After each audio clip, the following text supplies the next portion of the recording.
प्रधानमंत्री जी की प्रतिबद्धता थी कि उन्होंने जल जीवन मिशन जैसी महत्वाकांक्षी योजना लगाई। उनकी सरकार रही है, वो कई बार मुख्यमंत्री रहे हैं, तो उन्होंने इंदिरा गांधी नहर परियोजना के अलावा इस किस्म की दूसरी परियोजना राजस्थान में लागू क्यों नहीं की? कि केंद्र की प्रवर्तित जो योजनाएं हैं या तो वो ईमानदारी से लागू नहीं होती, जल जीवन मिशन उसका उदाहरण है, या उनके नाम बदल लिए जाते हैं। राजस्थान की जनता जन घोषणा पत्र से लेके पिछले 4 बजट से लेके 4 अभिभाषण से लेके यदि उसको सिलसिलेवार देखेंगे तो 60% पूरी नहीं हुई, केवल 40% वो भी लीपाप होती। सवाल था कि प्रधानमंत्री जी के बारे में मुख्यमंत्री ने टिप्पणी करी कि वो पूर्वी राजस्थान नहर परियोजना के बारे में उनसे संतुष्ट नजर नहीं आए। देश की आजादी के बाद सिंचाई की सुविधा की मांग राजस्थान का किसान करता रहा, पेयजल की मांग राजस्थान की आवाम करती रही। देश की राजनीति में प्रधानमंत्री जी की प्रतिबद्धता थी कि उन्होंने जल जीवन मिशन जैसी महत्वाकांक्षी योजना लगाई और आज राजस्थान के 33 लाख घरों तक यदि कनेक्शन है तो वो उसी प्रतिबद्धता का परिणाम है। 55 सालों तक राज करने के बाद मैं पूछना चाह रहा हूं कि उनकी सरकार रही है, वो कई बार मुख्यमंत्री रहे हैं, तो उन्होंने इंदिरा गांधी नहर परियोजना के अलावा इस किस्म की दूसरी परियोजना राजस्थान में लागू क्यों नहीं की? ये भी इतिहास से तथ्य है कि ये भारतीय जनता पार्टी की वसुंधरा जी के कार्यकाल की योजना थी, जिसमें 13 जिलों को 37,000 करोड़ की योजना से जोड़ा जाना था। अशोक गहलोत जी यदि ईमान होता तो इस पर सियासत नहीं करते, क्योंकि ये सब जानते हैं कि इंदिरा गांधी नहर परियोजना और राजस्थान के पानी का भी पंजाब और हरियाणा से कांग्रेस की जब जब सरकारें रही, हमारे हिस्से के पानी के लिए कितनी मशक्कत करनी पड़ती थी। देश में नदी जल के बंटवारे को लेकर कितने विवाद हैं, सबको पता है। और इसलिए वाजपेयी जी के समय जो नदियों से नदी जोड़ने की जो योजना थी, उस योजना का मोदी सरकार में एक मॉडल है। मध्य प्रदेश में केन बेतवा को जोड़ के भारतीय जनता पार्टी की केंद्र सरकार की मंशा स्पष्ट है, क्योंकि अल्टीमेटली सिंचाई का और पेयजल का पानी मिले, इसके लिए सरकारों को प्रयास करना है। जो मौजूदा योजना है वो केंद्र के मापदंडों के अनुरूप नहीं थी, खाली सियासी काम उन्होंने किया।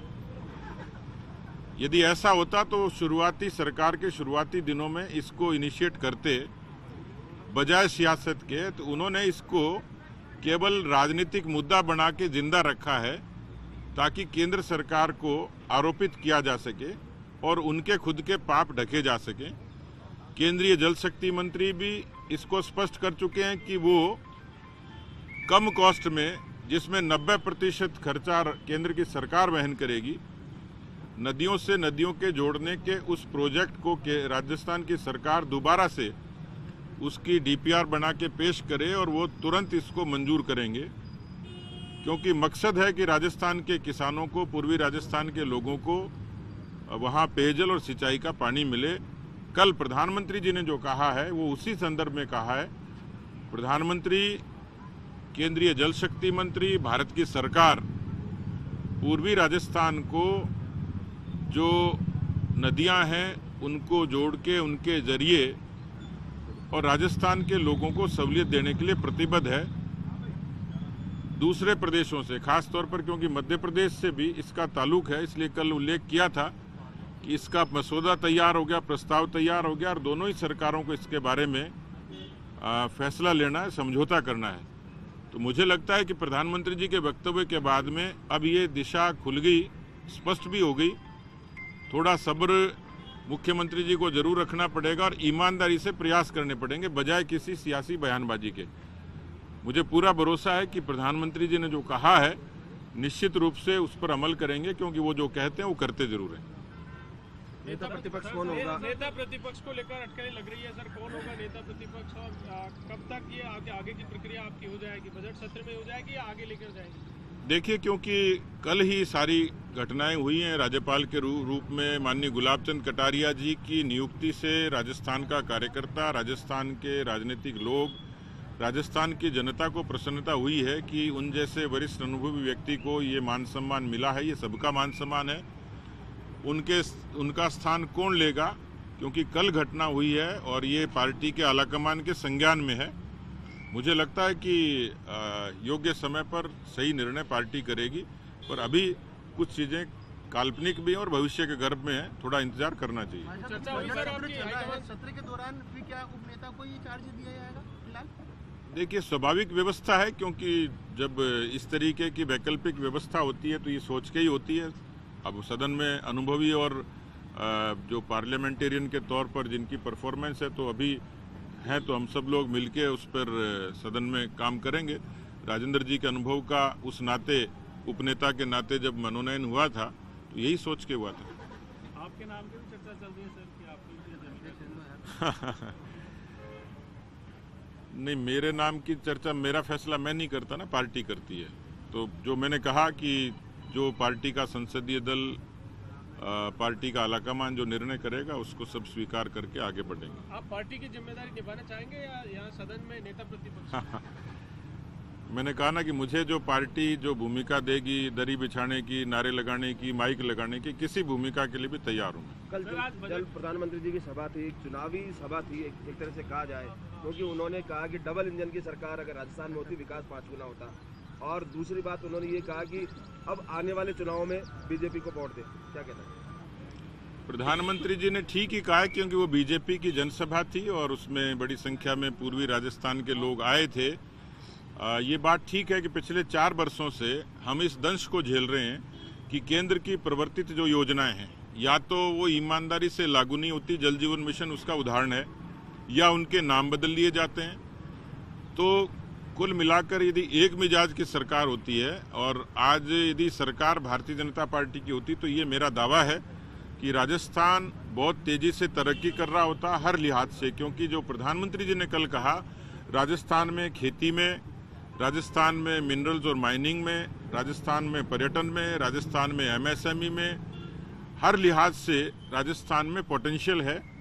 यदि उसमें केंद्र सरकार की मदद मिल जाती है तो निश्चित रूप से, और बजाय उसके भी जिस तरीके से कनेक्टिविटी के मामले में सरकार न होते हुए भी भारत की सरकार ने बहुत उदारता के साथ में बिना किसी भेदभाव के यदि ये सब किया है, तो केंद्र की योजनाओं को बहुत अच्छे तरीके से लागू किया जा सकता है। तो प्रधानमंत्री जी ने ठीक ही कहा है कि राजस्थान को अब डबल इंजन की सरकार की जरूरत है, क्योंकि राजस्थान को उसके हक का सम्मान मिले, उसके हक की तरक्की मिले। इसके लिए उन्होंने जो कहा है, मैं उनकी बातों को समर्थन ही करता हूँ। सर, आज से बजट पे डिबेट है। कल प्रधानमंत्री ने भी जिक्र किया था जो राष्ट्रव्यापी किरकिरी हुई थी बजट की, तो किस तरह भाजपा की रणनीति? देखिए, बजट, पहली बात तो मैं इसको ये कहूँगा कि उन्होंने बहुत पहले ही लीक कर दिया था। इस तरीके से कभी बजट की मार्केटिंग और ब्रांडिंग नहीं होती है, जिसमें उन्होंने कहा कि बचत होगी, राहत होगी, बढ़त होगी।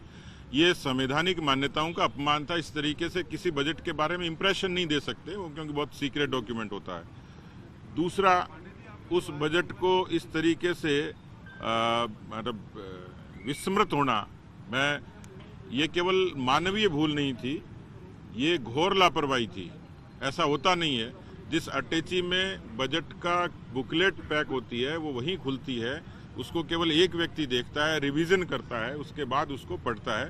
तो ये केवल ह्यूमन एरर नहीं थी, ये ब्लंडर थी और इसके लिए खुद मुख्यमंत्री दोषी हैं। तीसरी बात, जो बजट था उसमें केवल पॉपुलिस्टिक चीजें थी, एक वोट अपील दिखती थी उसमें।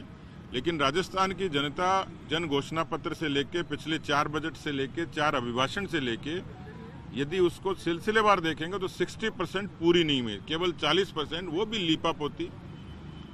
चौथी बात यह है कि आपने बंदर बांट तो कर दी, लेकिन राजस्थान इतना कर्जदार है कि आज 5.5 लाख करोड़ से भी ज्यादा का कर्जा है। 80,000 रुपए कर्जा लेकर एक बच्चा पैदा होता है, उसकी भरपाई कैसे करेंगे? कोई रोड मैप नहीं है। तो बहुत कोई विजनरी बजट नहीं था। हम अपनी बात सदन में मजबूती से रखेंगे, राजस्थान की जनता के हक आप कह रहे हैं सर बजट लीक था, तो फिर आज क्या रुक रहेगा बीजेपी का सदन में? अभी देखते हैं, बात करेंगे, विधायक दल के लोग बैठेंगे। लेकिन जो बजट की जो प्रक्रिया होती है, हमने उस समय भी संवैधानिक मर्यादाओं का मान करते हुए उसको स्वीकार किया था। सर, जन आक्रोश रैली की तरह कुछ और कार्यक्रम होंगे जो सरकार की विफलता को आप उजागर करेंगे? बिल्कुल मोर्चे भी कार्यक्रम करेंगे और पार्टी के भी जिला केंद्रों पर प्रदर्शन के कार्यक्रम रहेंगे, उसके भी रूपरेखा तय कर। किरोड़ी मीणा कहते हैं आपका सहयोग नहीं मिला युवाओं की मांगों को लेके आपको। मुझे पार्टी ने जो जिम्मेवारी दी है मैंने उसको ईमानदारी से तीनों ही तरीके से निभाई है और इसलिए मैं उनके व्यक्तिगत बयान पर कोई व्यक्तिगत टिप्पणी नहीं करूंगा। मैं पार्टी ने मुझे एक कार्यकर्ता के नाते मुख्य कार्यकर्ता की जिम्मेवारी दी। मेरे लिए बड़ी बात थी कि मैं किसान परिवार से आता हूं। मैं कभी कल्पना नहीं कर सकता था कि पार्टी अध्यक्ष बनाएगी।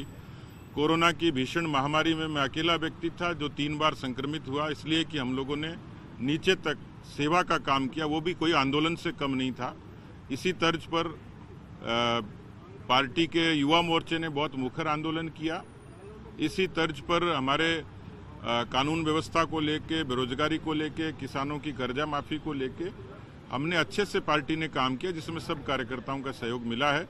सदन के भीतर भी और सदन के बाहर भी पार्टी की भूमिका बहुत अच्छे से सकारात्मक रही है। राजनीति में बहुत सारी चीज़ें ऐसी होती हैं कि हमें आज पार्टी मल्टीटास्किंग काम करती है। प्रधानमंत्री जी की इच्छा है कि पार्टी कंस्ट्रक्टिव अप्रोच के साथ काम करे, तो राजस्थान की इकाई के लिहाज से मैं संतुष्ट हो सकता हूं कि हमने अपनी ईमानदारी से जो भूमिका मिली थी उसका निर्वहन किया है।